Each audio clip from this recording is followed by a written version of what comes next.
So I spoke a little bit earlier about the sort of evolutionary aspect of it. So we got to the point where I had the player character jumping around. And even at that point, you had the player character, you had the balls could kill the player character. All this was sort of pretty straightforward. And there was one night, so I mentioned our VP of Engineering, Ron Waxman, very large man, had a very gruff demeanor, although he was a sweetheart, but he, to the uninitiated, he could really be putting off. And what he would do is sometimes at night, like, 7 o'clock at night, we'd of course still be working, he'd just sit behind us. He would just sit. You'd hear him breathing. Like Darth Vader, but it was just a really, I guess you'd tune him out eventually, but he would just sit behind and watch you. You got used to it. But I remember one day, I got the characters jumping all around. He wasn't called Qbert, of course. I called the game Cubes up until the very end, but I'll get to that. So the guy's jumping around, and he goes, what if the colors change when he lands on it? And I go, that's a good idea. And there you go. And that's when it kind of became a game, because now you had a goal. And things kind of moved quickly after that. I think the entire development of the game was about 4 to 6 months, something like that. Did not take very long.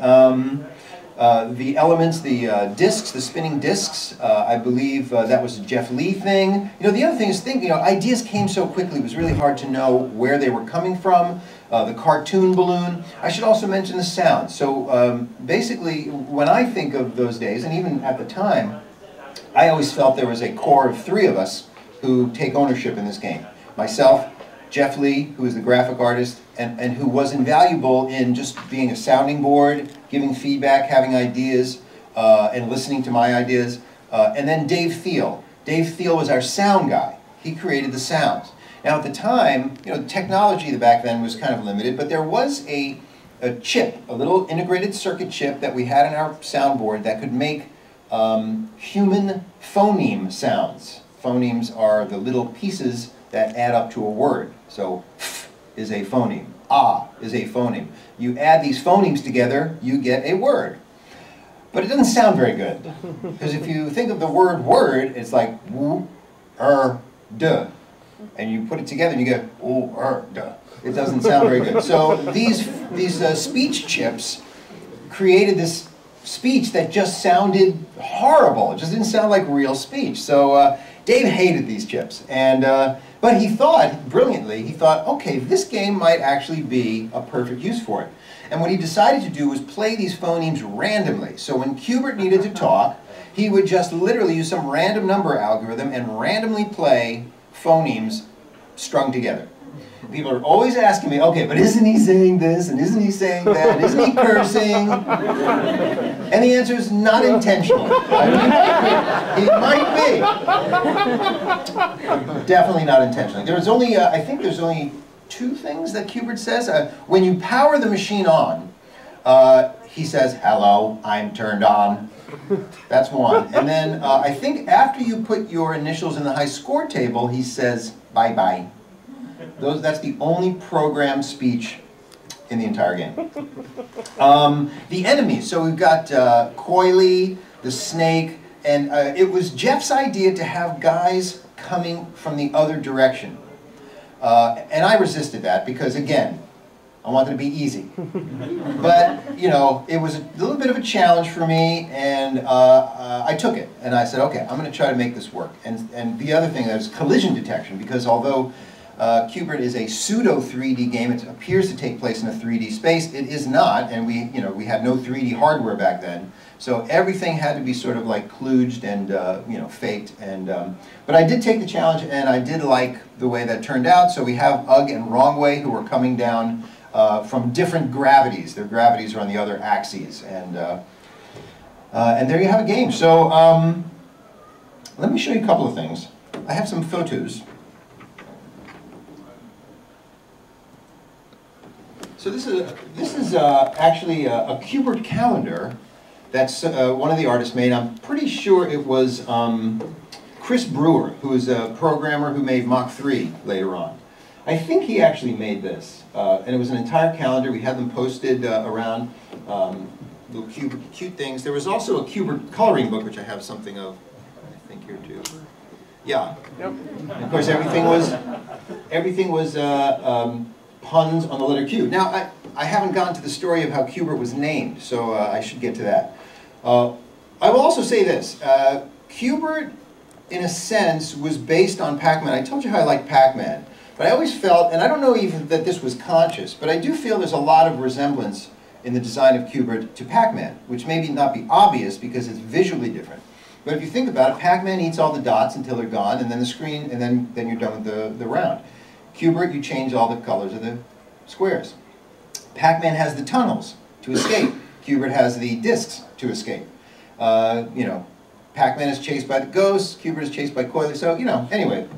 Simple, and its simplicity was definitely something I always loved. Oh, how did Qbert get his name? So, the game was done. I hadn't named it. I did not like naming things. People were coming to me with names. They were like, what are you going to call it? And I think we all decided that the name should be the name of the character, the name of the game. Now, the vice president of marketing, who is a wacky guy named Howie Rubin, I love this guy. He's the guy who used to, in the middle of the day, he would call us all out into the empty plant and say, all right, stop working, we're going to play football. And we would go out into the plant and toss a football around. That's the kind of guy he was. So he had this idea that the name of the game should be the cartoon balloon. And we're like, okay, like, what are people going to call it? Hey, I just played that new game. What? How are people going to order the game? You know, what are you going to call it? He's like, they'll figure it out. If it's good, they'll figure it out. So we were all, you know, I think he, you know, we pressured him enough that he saw reason, and he did not. Although, and many of you may know this, that there were test versions of the game that went out with the cartoon balloon as the name of the game. So you can find those; they're kind of rare. But no, we decided no, we need to name this character. So I, you know, being a generous person, I guess, I went around and I took like a tally. I asked people their opinions.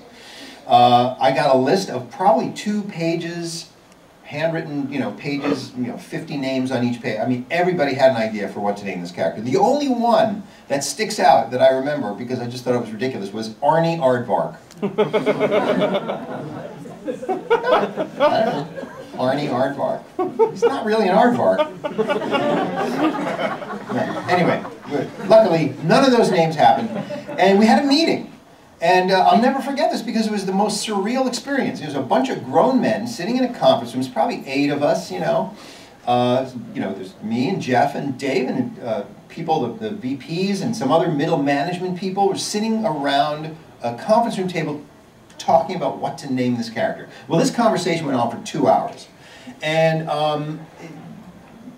we eventually got to a point where Rich Tracy, who is the art director for the company, wrote Qbert on the blackboard. H-U-B-E-R-T. I don't know where he got that from.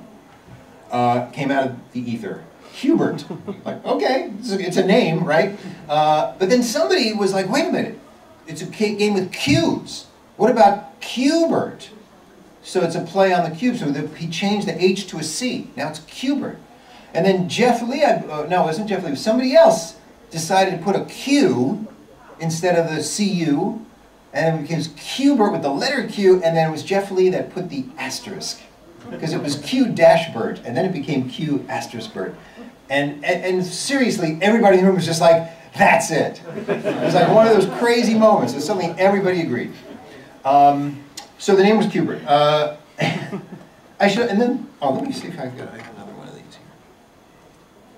Oh, okay, this is the flyer that came out. I should say also we were very unprepared for how popular Qbert was.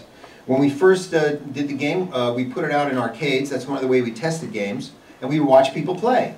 So I would just kind of lurk in the background. I guess you could do that in those days. It would probably arrest you now.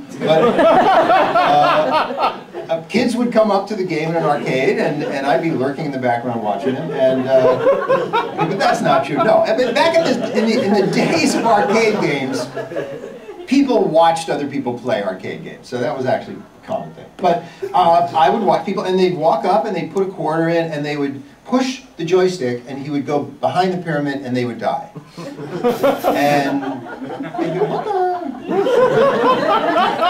and they get another life, and they would do the same thing, and they would die again. Anyway, so they would, boom, 1, 2, 3, they'd die. And then, you know, they'd walk away, and then they'd come back. And that was the astonishing thing. They would come back, and they would try it again. And then all it would take is one person who was playing the game and doing well, and then be like, well, okay, why can't I do that, you know? So somehow, despite it being difficult for some people, people came back and played it, and they liked it, and it was very, very popular from the get-go. It was just, we knew instantly we had a hit. The tuning of it was kind of interesting because I kept being told it was too hard. So I kept tuning it to make it easier. So I kept making it easier and slower and, you know, just less intense, and, you know, got to the point where I kind of felt it was too easy. But they, you know, they were saying, no, no, it's people can't play it, it's too hard. So it got tuned to be too easy, and that was one of the reasons why after Qbert was released, I went back and retuned it and made a new version of it. I don't know if you've heard, but there's a new version called Faster, Harder, More Challenging Qbert. Because I said I want it to be faster, harder, and more challenging, and I didn't want to come up with a new name. So that was the name, was Faster, Harder. And it never got released, it got put on test.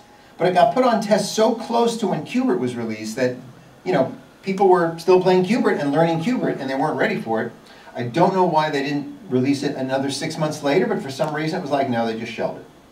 I personally had the ROMs to that version of the game in my own personal Qbert cabinet for years. And then later on, in like 1997, I think, I was working at Disney, and I was working with a guy who knew people who worked with MAME. You know, the MAME emulators, anybody familiar with that? And he said, you know, boy, that'd be so great if this Faster, Harder, More Challenging Qbert could be in the MAME. I mean, I thought MAME was a phenomenal endeavor, you know, to emulate all of these old classic arcade games so you can play them on your computer. Fantastic. So I gave him the ROMs, and now anybody can play Faster, Harder, More Challenging Qbert through MAME. So check it out. Some people have burned the ROMs and put them in their Qbert cabinets. This was all done. I will probably get sued by Sony, who owns the rights to Qbert, for doing that, because I really had no legal right to do that. Anyway, cut that part out of the